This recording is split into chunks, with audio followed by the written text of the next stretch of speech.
Today let's commute with Thundrblade. And welcome to another Thunder Thursday.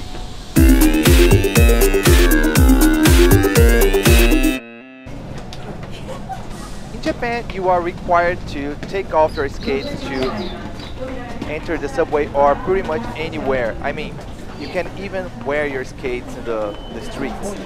So today I am going to Osaka, which is a nearby city pretty close to Kyoto, to take part in a meetup for startup. It's called Startup People Osaka. Here I'm getting out from Yodoyabashi station, and the building I'm going is 2 kilometers from here. So I thought the best way to get there would be using Thunderblade. So let's take a look at a little bit of Osaka City in my way to my meetup. People tend to think that Japan is, you don't have homeless people in Japan, but you can see one right there. I don't think it was well, anyway, I was actually late, so I couldn't bother.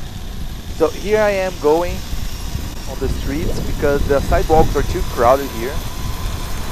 And riding Thunderblade here is a breeze, but I will soon enter the sidewalks because I'm getting to a place with a lot of traffic signs, and there's at least five or six different ways. So it's really a lot of cars. So I'll go to the sidewalks and actually go with the pedestrians from there.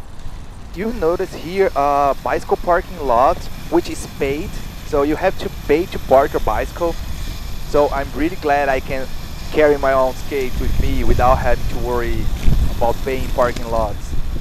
And if you leave your bicycle anywhere, like locked to the fence here, to the rail, the police will actually cut your lock and take your bicycle to their parking lot where they keep all the bicycles.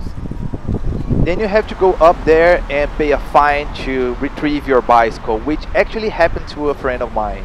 So you don't want that. So it's actually better to pay for the parking lot. Man, there's a lot of traffic signs on my way there, and I didn't anticipate that. I just thought that, oh, 2 kilometers will be a piece of cake. And then there's a lot of people around and a lot of traffic lights, and I had to stop every 500 meters or so. So it took me a while to get there.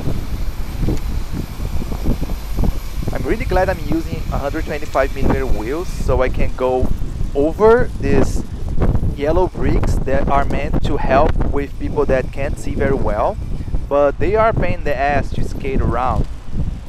You will notice that I'm not going very fast because I don't want to startle the people around me, and no one has ever seen skates around. You know, here in Japan, in sidewalks, you can't even ring for people to get out of the way if you're on a bicycle. It's considered unpolite, so don't do that. So I am trying not to startle people and trying to be as stealth as I can. So I'm not doing any power slide as well. Yeah, next up is there was too crowded to go to the sidewalk, so I decided to go to the streets, following that bicycles over there. But the moment I realized all this line of cars were going to turn right, and I was just going to run into them, I just decided to go back to the sidewalks anyway. It would be better. And that's one thing that is easier to do in skates than on bicycles or skateboards. Right off that bridge is a slide downhill, so I have to use the electronic brakes to slow down so I don't slam on the cars. There's one more traffic light. Man, there are a lot of traffic lights in Osaka. But the sidewalks are really good, the streets are really good, so it kind of compensates for that. Oh yeah, here that guy wouldn't let me go, and I had to squeeze myself into. And that's one more good thing about having electric motors, because you don't have to get a really wide stride, so it's easier to go to crowd like that. Anyway, I gave up on the sidewalks and went to the streets again, following the bicycle. But this guy was too slow. And then, okay, let me go, please. Okay. About the place I'm going.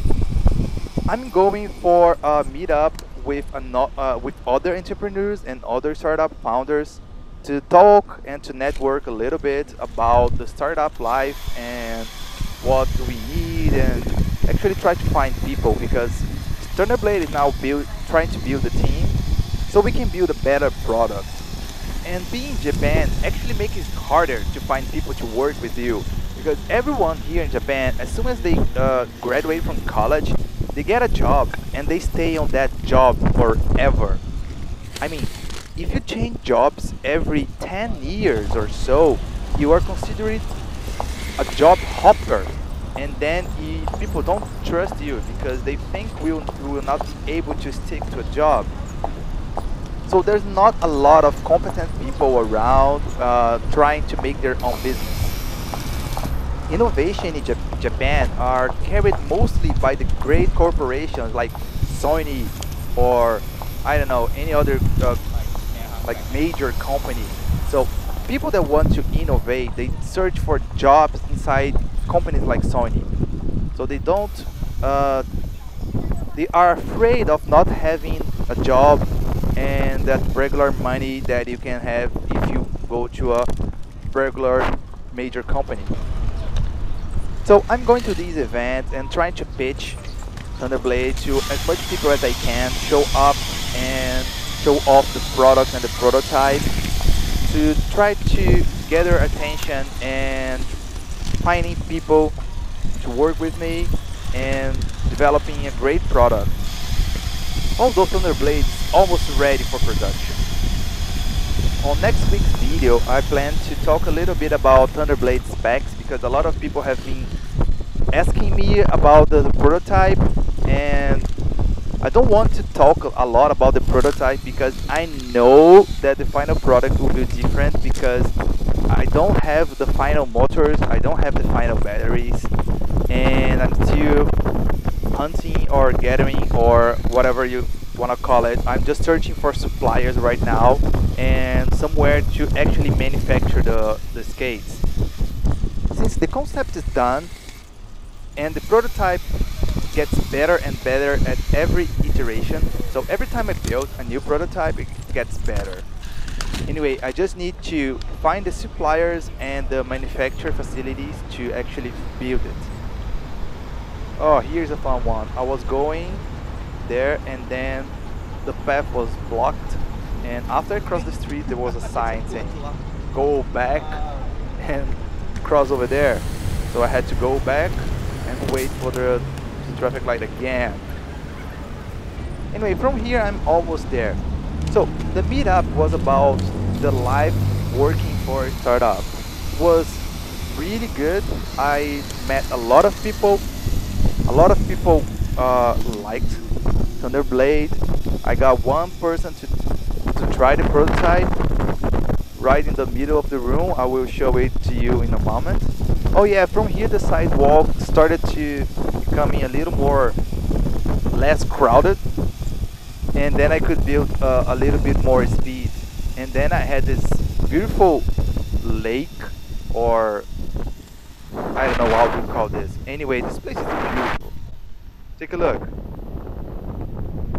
There's a lot of people just sitting there enjoying.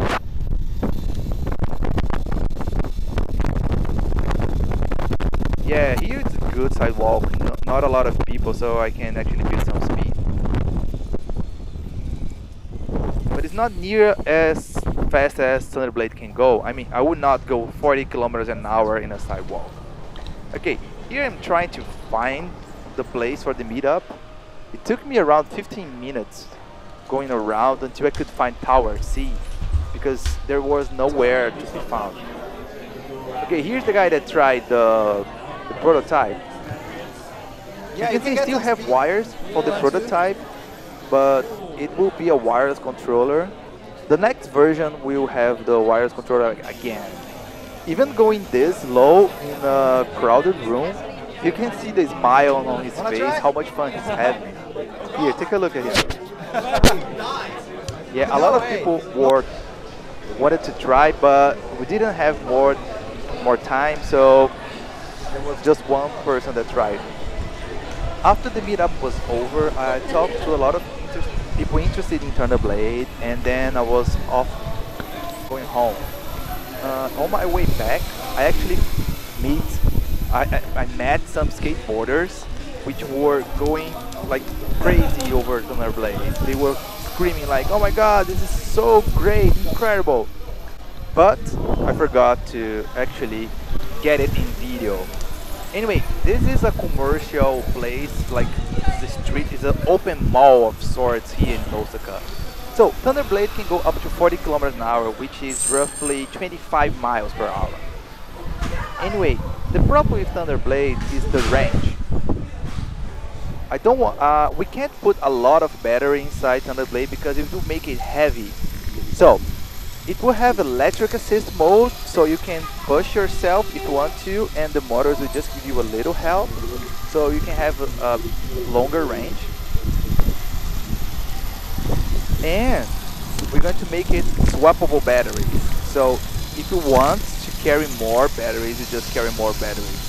And your feet will still be light enough for you to jump and do your own tricks anyway.